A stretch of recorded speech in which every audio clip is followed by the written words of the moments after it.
My name is Coach Tyrone Young, and this is my story in NSEVEN.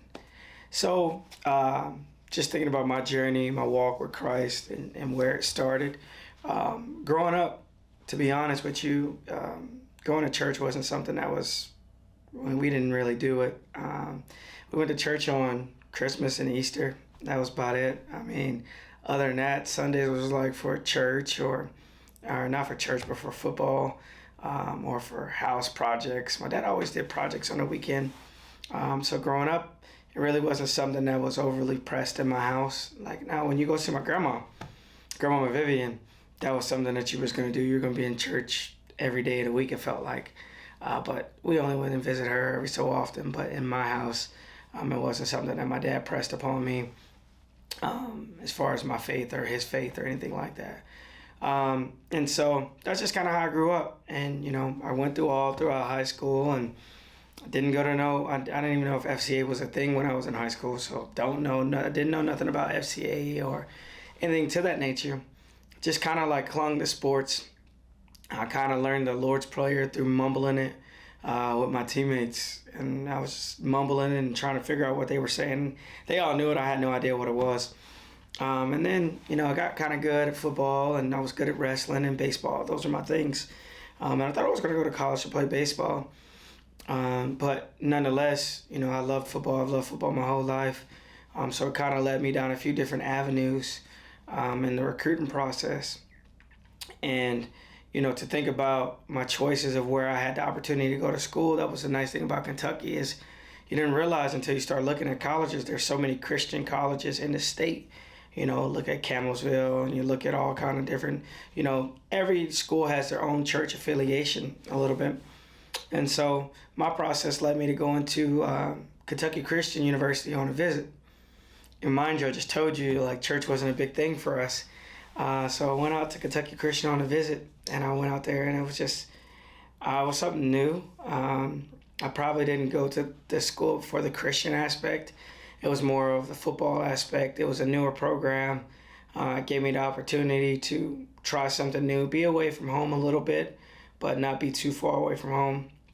And then when I went out there, the people were just really receptive of me as a person, and it didn't matter that I didn't know much about the Bible. They didn't even ask me that on my visit, to be honest.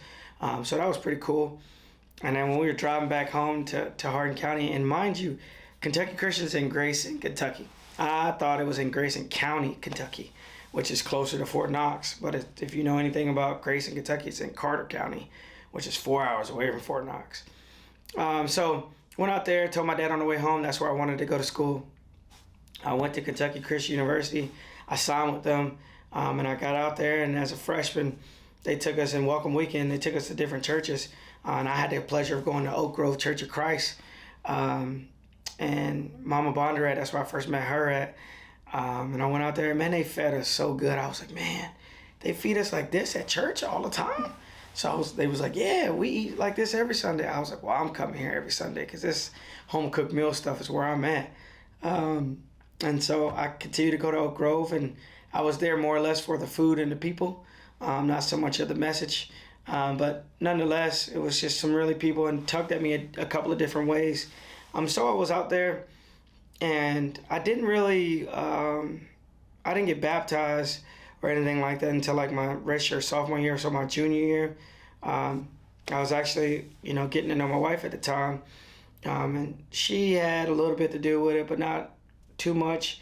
But she did tell me that if I was going to be with her, I had to be with Christ first, and I was like, what does that even mean?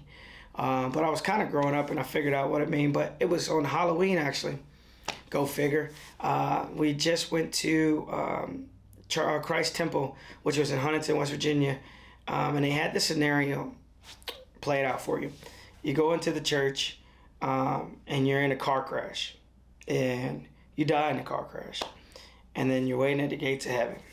And so that's where the scenario picks up, and we went to it, and it was powerful because we're at the gates of heaven, and you know, there's somebody there and deciding whether we get in or not. And I've seen people not getting in, and I was one of the people that did get in.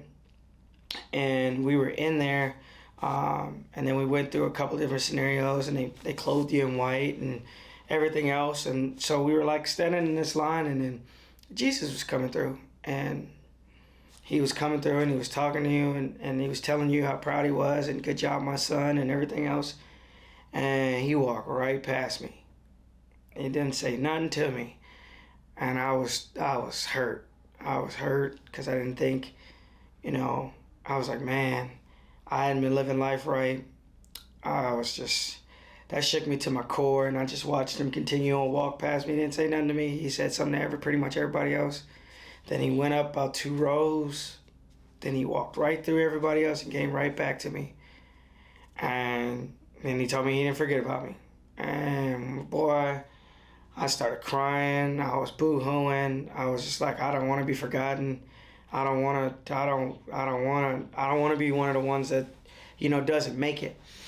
And that Sunday at Oak Grove, I told Bradley Cotton I wanted to be baptized. I had to give my life to Christ because it was just something that I couldn't be without.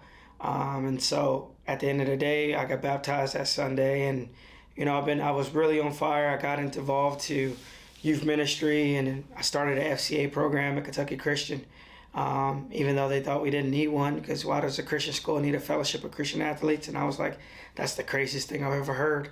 Why not? Because there's a lot of us that I just realized that were like myself that, felt like I was lesser than, because I didn't know how to even Romans 8:28. I didn't know how to even say that right. And when you were looking up stuff in the Bible and you hear people talk, I didn't feel like I was worthy enough to be able to be a part of those conversations. So that's why, FCA was so important to me. And so we started FCA there. I started FCA at 3 different universities that I've worked at, just because I know how that sense of inclusion, to learning at the grassroots, how important that is.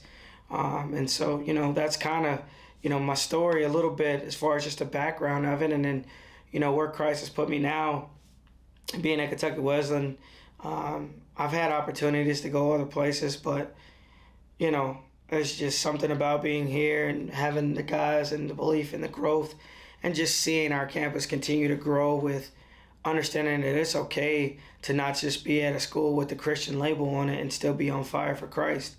And I wore a shirt this past weekend to our game, and it said, God is moving at my college. And I believe that. And I'm on fire for our campus being on fire, even through turmoil and things that we can't control, but knowing who the author of our story is, and knowing that, all you have to do is remain faithful. All you got to do is stay the course, and things will work out like they're supposed to, good or bad. And you got to be okay with that. And that's where I'm at with peace, with being on my campus, and understanding that, I do have the biggest body of people on campus with the football team, and that carries a lot of influence, and it carries a lot of weight. And I couldn't be more excited for the position that Christ has put me in. So, this is Coach Tyrone Young. I hope to see you at Stories. But if you're not, come, let's have a chit chat. Let's talk. And I'll tell you about my story. I'm not perfect. I never claim to be, never will be. But this is my story in 7. Actually, a little bit longer than 7. But appreciate you guys.